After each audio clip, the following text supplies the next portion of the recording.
Yeah, let me make an exclusive commentary in light of President Yoweri Kabuta's Museveni Sona 2026 legislative agenda. I'll dive into Uganda's proposed 38 proposed bill and what they reveal, particularly about the government in terms of the true priorities. My name is Isaac Christopher Lubogo, and I will try to take us through this journey in terms of an analysis of what would be fundamental as a requirement, but particularly how this affects you and I as the ordinary person.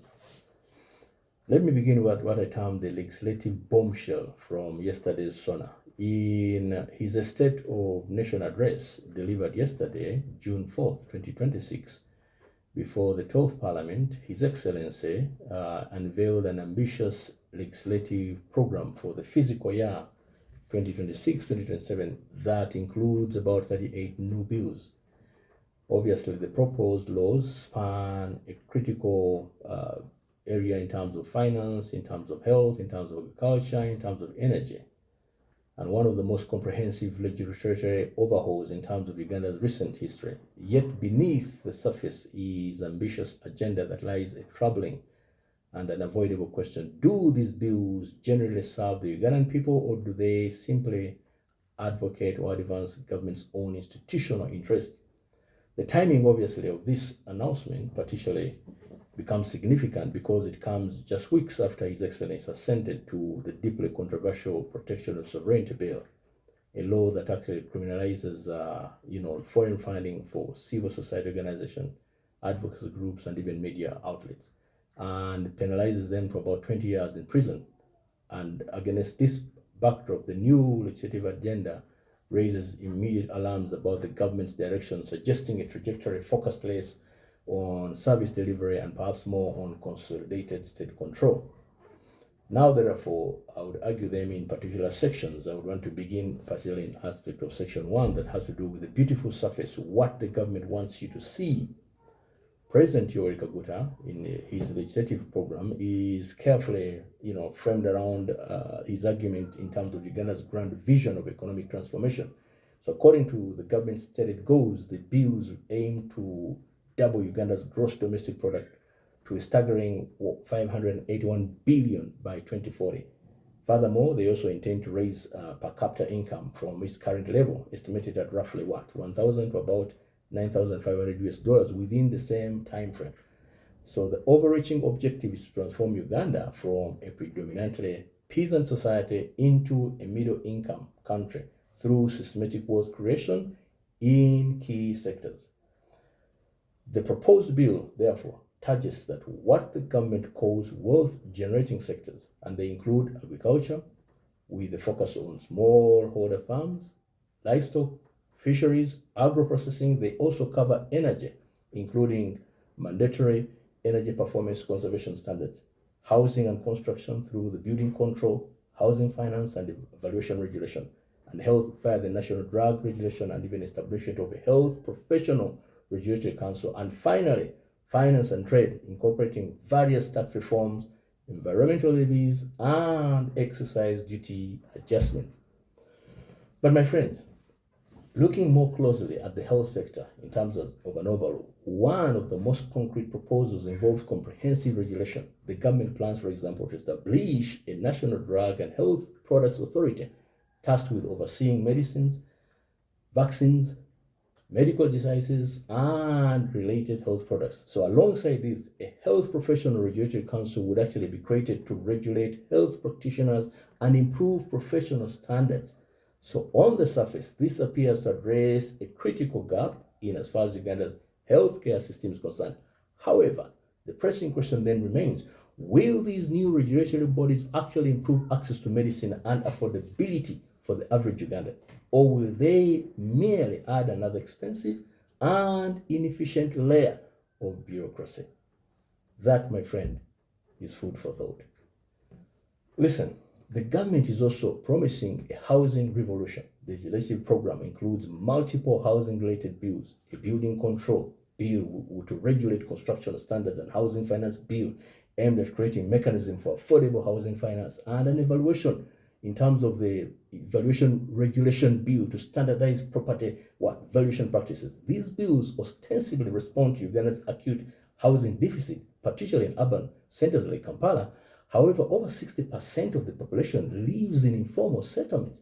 President Museveni has publicly promised low-cost housing for all through the country, although critics are arguing that this is coming too late, given the magnitude of the depth of the existing crisis.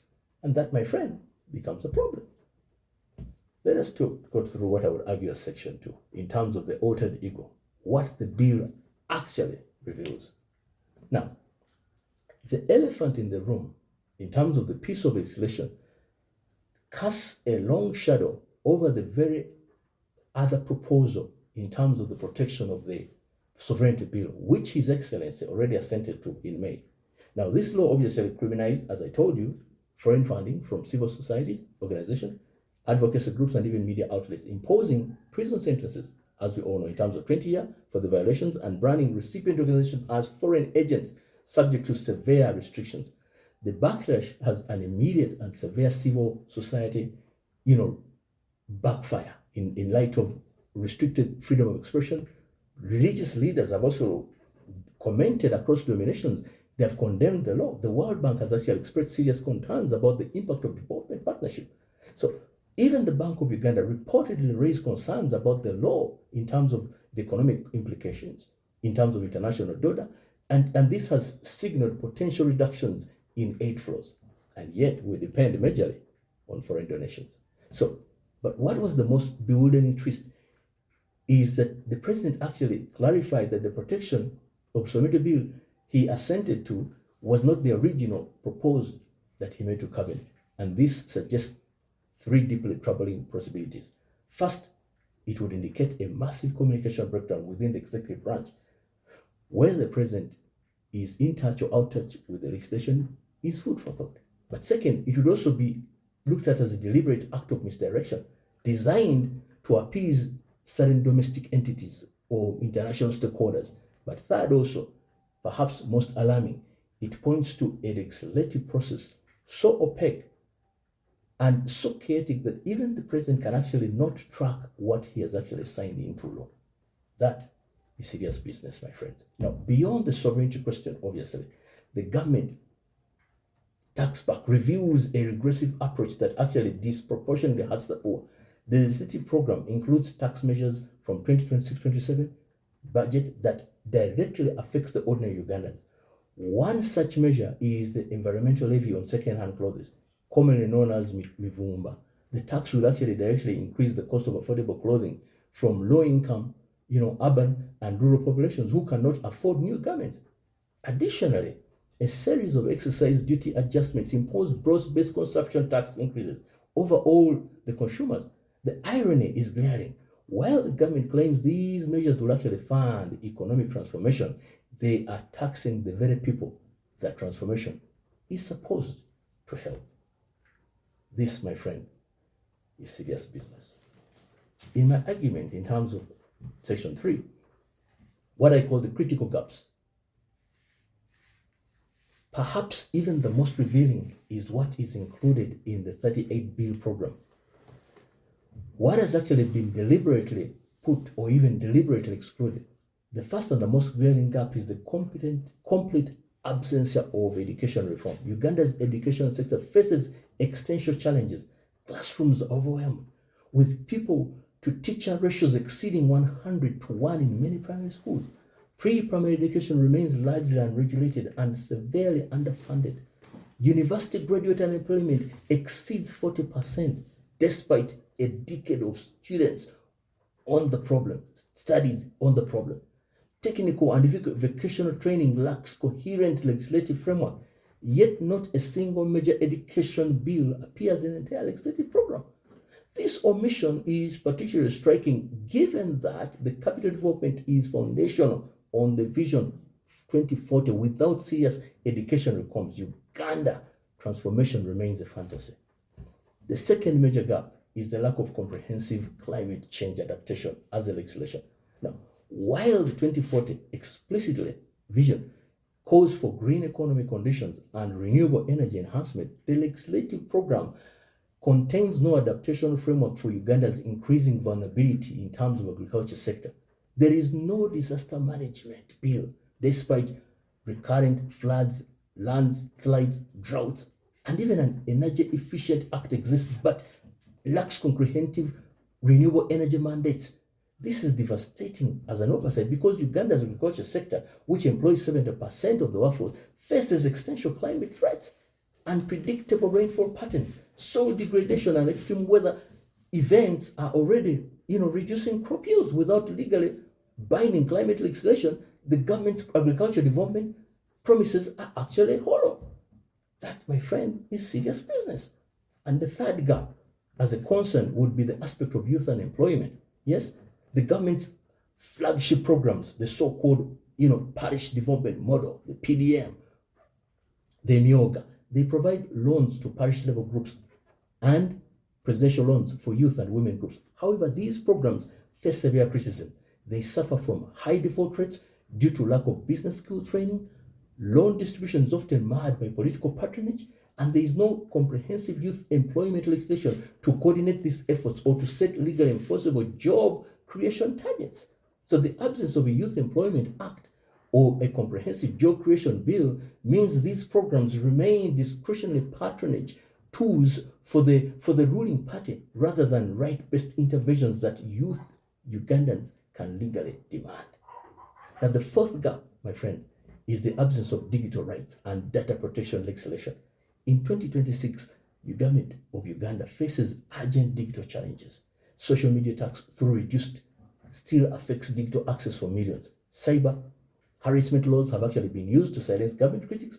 Data protection remarks are weak despite the 2019 Data Protection and Privacy Act. There is no digital privacy bills addressing state sovereignty, encryption standards, for example, or even online free speech protections. So this legislative silence leaves Ugandans increasingly vulnerable to state sovereignty and even digital repression. And then fifth, and perhaps the most dangerously aspect to look at, there is no land reform bill. Land in Uganda becomes very important. This land grabbing by elites and foreign investors continue unabated. Minor land conflicts with the central government remains unresolved. Customary insecurity affects 80% of Ugandans who have no formal titles. Eviction crises up in urban areas, they are carried out in the name of deployment projects. They have displaced thousands, and the absence of any land reform bill is not an accident. Perhaps it's a deliberate omission. Land reform threatens these powerful interests, including government officials and even military leaders and business elites who have actually accumulated vast holding rights through dubious means. So that is a serious problem. And then there is no anti-corruption legislative. Despite persistent corruption scandals, we have substantively a few, but they don't bite to the root. Or if they don't bite, then they are not made deliberately to bite. We have talked about scandals in the Ministry of Health, misappropriation of PDM funds at the parish level, corruption at the national medical stores, the legislative program that contains no single bill to strengthen Uganda's anti-corruption framework. The existing anti-corruption act is there, but it remains weak with slow prosecutions of corruption officials, political interference, or selective prosecution. So the whistleblowers are not also equipped enough in terms of protection and rewards so that they can be able to be drum majors in this fundamental challenge. So if you're to align whatever we are saying in terms of 2040, Uganda's vision of 2040, which was launched way back in 2013, promised, for example, to transform the nation into what they call a competitive upper middle income country by 2040. So the targets were clear. GDP was targeted to reach 581. Today, it stands at only about 50, billion, roughly 0.5% of the target. Now, the per capita income was about 9,500. Today, it's not that. Agriculture was to be modernized and commercialized, yet 70% of Ugandans remain engaged in peasant farming. Energy was to be archived as one of the to renewable energies aspects. But today we still have those challenges in terms of fossil fuels. In the health sector is yet to achieve its brilliancy. Education is yet to achieve quality. There's so much that has to be done in the context of this desired vision that we're looking at. So where do these so-called 38 bills align with the 2040 vision? The economic transformation focus is correct. The bills do target wealth-generating sectors as originally envisaged in terms of agriculture development that was prioritized, perhaps covering small, holder farmers in terms of agro-processing, livestock, fisheries, etc. But that, my friend, has to be contextualized within the vision of 2040 if we had to see it yielding substantive results. So the divergences are actually even more telling. There is a renewable energy shortfall in terms of no renewable energy mandates that are existent up to today. In terms of the green economy, for example, as an aspiration, there is no climate adaptation in terms of the absence of the 2040 that requires climate resiliency, but there is no adaptation legislation that has been proposed. Even then, the so-called sovereignty bill contradicts with the vision of 2040, needing for the need for international partnership, undermining the aspect of foreign investment and also aid that depends, that our government or nation depends heavily upon. So the inequality has not been addressed, in as far as a proposition of what is taking us to the 2040 vision. And therefore, this is something that deeply would hurt the ordinary person. Now, perhaps important is to make the argument of the citizens concerned versus the government interests. That perhaps is the real question. When one examines what Uganda's actual care about in terms of these great room challenges, you could argue that there is a stark disconnect. Citizens prioritize affordable housing, government responds with the low-cost housing promise, but satisfaction levels are minimal, with critics calling for efforts too late. The government responds with health regulation bills that address quality standards but do nothing to lower costs or even expand access. Citizens prioritize jobs for the youth. The government points to PDM and Emyoga loans, but these programs lack comprehensive legislation and accountability, leaving satisfaction levels like lukewarm at the best. Citizens prioritize affordable food. The government offers long-term agricultural development plans with no immediate relief for rising prices. Citizens prioritize education quality. The government offers nothing in terms of no education bills at all. Citizens prioritize freedom of expression. The government responds with protection of sovereignty bill, which actually criminalizes foreign-funded civic society. Citizens prioritize land security. The government offers nothing, no land reforms.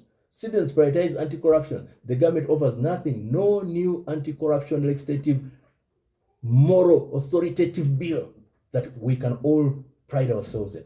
So, from the evidence, we can actually infer the government's true priorities. First, revenue collection.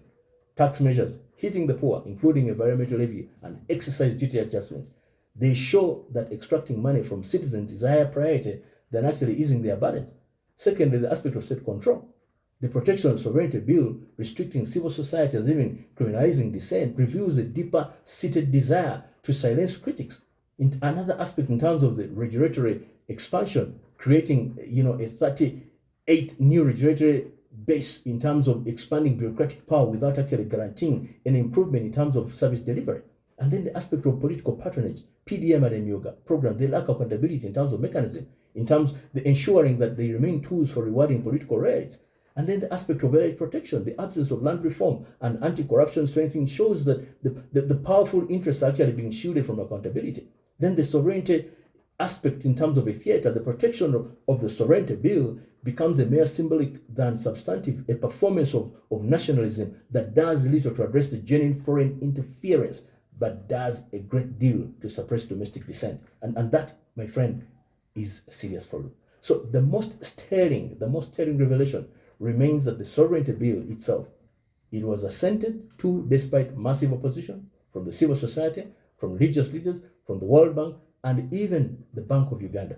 So His Excellency later claimed that it wasn't even the bill that he actually proposed, an admission that suggests that either confusion happened at the highest level or deliberate deception. So the law criminalizes every development partnership that Vision 2040 depends. It targets civil society rather than any actual foreign interference. So this reveals the government's true priority above all others: control the citizens rather than development in terms of the citizenry.